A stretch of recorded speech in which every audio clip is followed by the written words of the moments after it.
ఉంటాయి. ఆ చెరువు వల్ల భూమిలో సారం పెరిగి నీళ్ల శాతం పెరుగుతుంది. పక్కన బోర్లు వేస్తే నీళ్లు వస్తాయి. ఏదో రకంగా చెరువు ఉంటే ఊరికి ఉపయోగం. అది ఊరికి సంబంధించిన ఆస్తి. దాన్ని కాపాడుకోవాల్సిన బాధ్యత గ్రామస్తులందరిది ఉంది.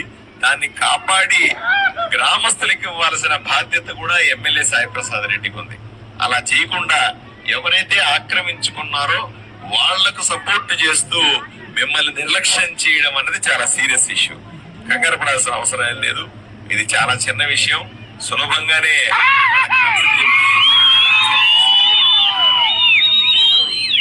రాయుడు గారు ఎంతో పోరాటం చేశారు.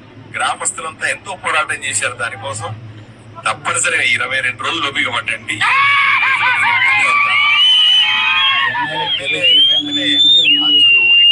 పరిశీలించి అవసరమైతే అధికారులందరూ తీసుకొచ్చి దాన్ని మళ్ళీ సర్వే చేయించి ఆ ఊరికి తెంతలు ఏమైనా ఉంటది కూడా తీసేసి చెరువును చెరువుగానే ఉంచుతాము.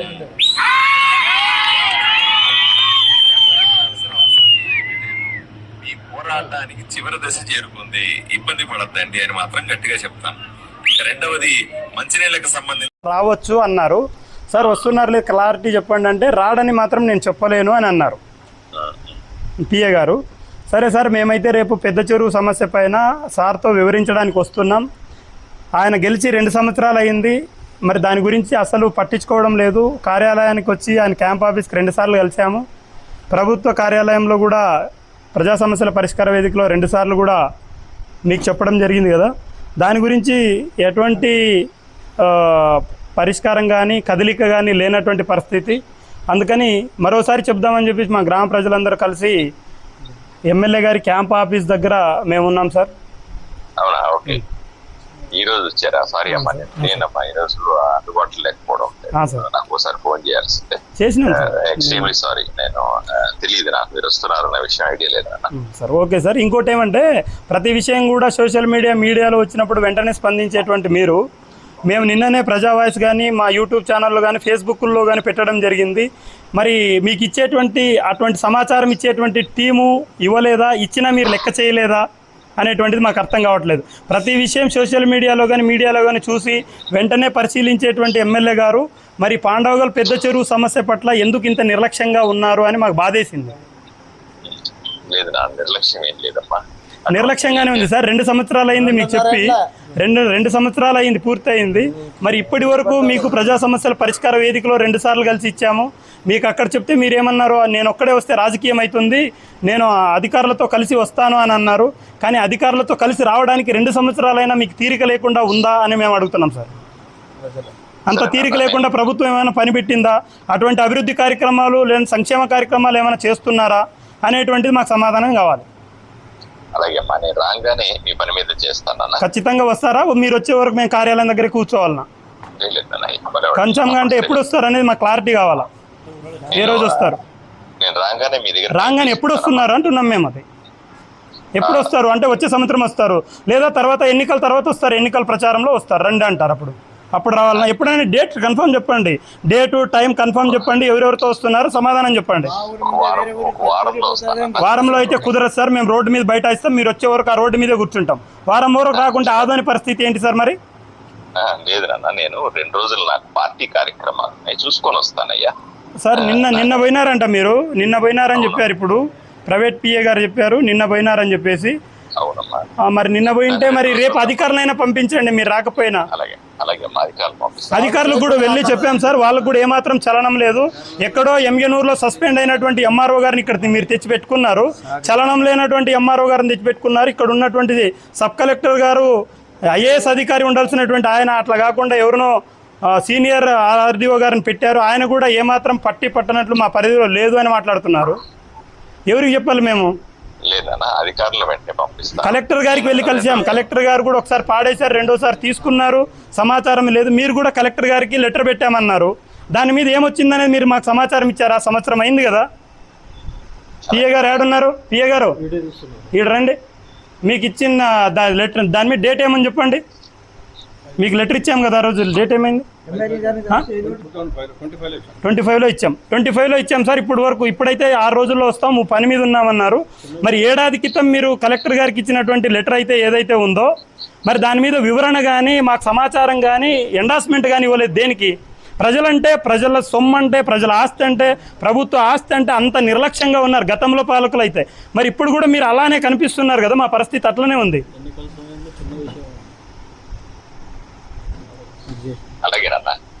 అలాగే కాదు సార్, మాకు కావాల్సింది సమాధానం కావాలి. మీకు ఏడాది అయ్యింది మేమిచ్చి, మీరు ఎమ్మెల్యేగా, మీరు కలెక్టర్ గారికి మెయిల్ ద్వారా పంపిస్తాము అన్నారు.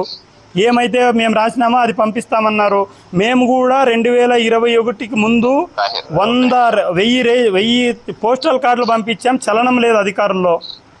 పాలకులన్నా ఏమన్నా చలనం ఉంటుందా అంటే చలనం లేనట్లు మీరున్నారు. తాహిర్, నేను 2 సార్లు మీకు తెలుసు ఉత్తరాలు రాశాను. దీనికి ఉత్తరాలు కాదు సార్ మాకు కావాల్సింది, మీరు ఫీల్డ్ లోకి రావాలా. అధికారులు ఏం రెస్పాండ్ అయినారు మీ ఉత్తరాల పైన? అధికారులు ఏం రెస్పాండ్ అయినారు? మీకు సమాధానం ఏమి ఇచ్చినారు? అధికారులు స్పందించలేదమ్మా. మా కలెక్టర్ గారిని ఒకసారి నువ్వు కాన్ఫిడెన్స్ పెట్టుకున్నాను కదా అధికారుల దగ్గర. మరి ఇప్పుడు మీకు ఆ గైడ్ లైన్, మీకు అథారిటీ లేదా వాళ్ళు దానిపైన స్పందించాలనేది? కరెక్ట్ అమ్మా.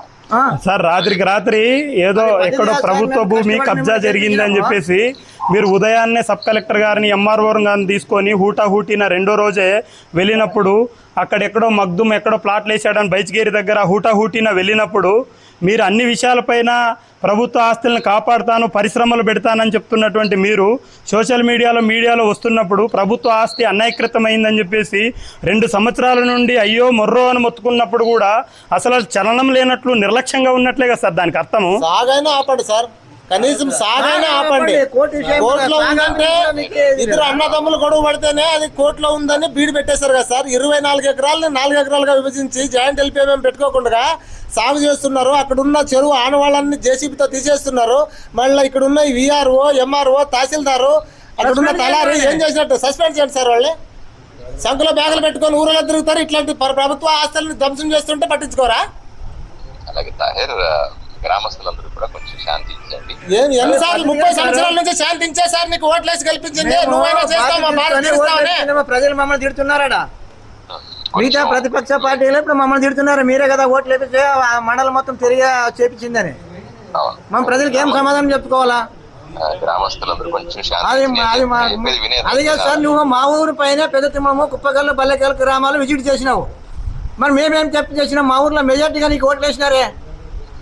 ఒక్కసారి మీరు చెప్పారు కదా, నేను కూడా ఒక నిమిషం ఎన్ని సంవత్సరాలు? 2 సంవత్సరాలు మీ ఆఫీస్ సార్ చెప్పండి సార్. ఇప్పుడు గ్రామస్తులు కానీ తాహిర్ గారు డెఫినెట్ గా మీరు చెప్పిన 100% వాస్తవం, నాకు ఎటువంటి అనుమానం లేదు.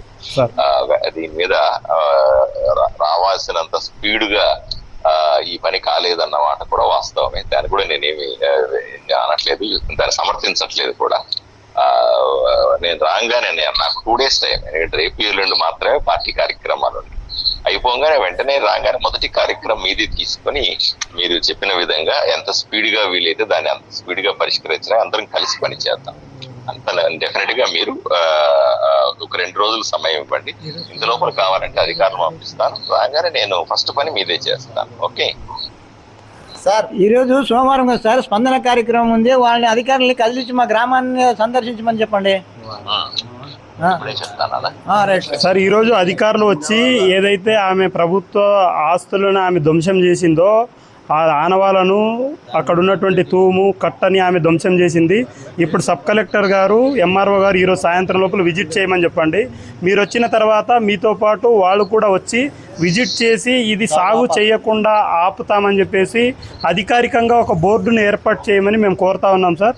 దీన్ని ఈ ఏడాది సాగును ఆపండి. కింది కోర్టులు తీర్పిచ్చాయి కనుక హైకోర్టులో ఉన్నటువంటి కేసు కూడా వేగవంతం కావడం లేదు. అడిగితే ఇది కేసులో కోర్టులో ఉందా అని చెప్పేసి ఆశ్చర్యపోతున్నారు అధికారులు. అంటే అధికారులకు ప్రభుత్వ ఆస్తి మీద ఏమాత్రం ధ్యాస లేదు.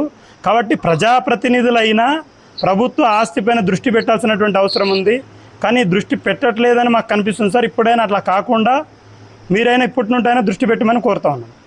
తప్పనిసరిగా తయారు మీరు చెప్పింది నేను ఫాలో అవుతాను. నాకు రాగానే మీ పనినే ప్రయారిటీగా తీసుకొని చేస్తాను సార్. ఈ రోజు ఏమన్నా ఎంఆర్ఓ గారు, సబ్ కలెక్టర్ గారు వస్తున్నారు? మాట్లాడి సబ్ కలెక్టర్ ఇన్ఛార్జ్ ఆయన, ఆయనకి ఏం తెలియదు సార్. ఎంఆర్ఓ గారు గత వారం కింద మేము వెళ్తే సార్ 15 రోజుల కింద వెళ్ళాం. కావాలంటే అడగండి, శేషి గారిని అడగండి. వెళ్తే నేను వస్తాను బుధవారం రోజు అన్నారు, ఆయన రావట్లేదు. మీరు అన్నారు రాలేదు. అంటే అందరు మేము వచ్చినప్పుడు వస్తాము అంటున్నారు, రావట్లేదు. అలాగే మీ మాదిరిగా వాళ్ళు కూడా నేర్చుకున్నట్లున్నారు, వాళ్ళు కూడా చెప్పండి గట్టిగా. ఈ రోజు దినము కర్నూలుకు పోయినాము, కర్నూలులో కలెక్టర్ దగ్గరికి పోతే ఇది మా సమస్య కదా, మీరు ఎందుకు వచ్చినారు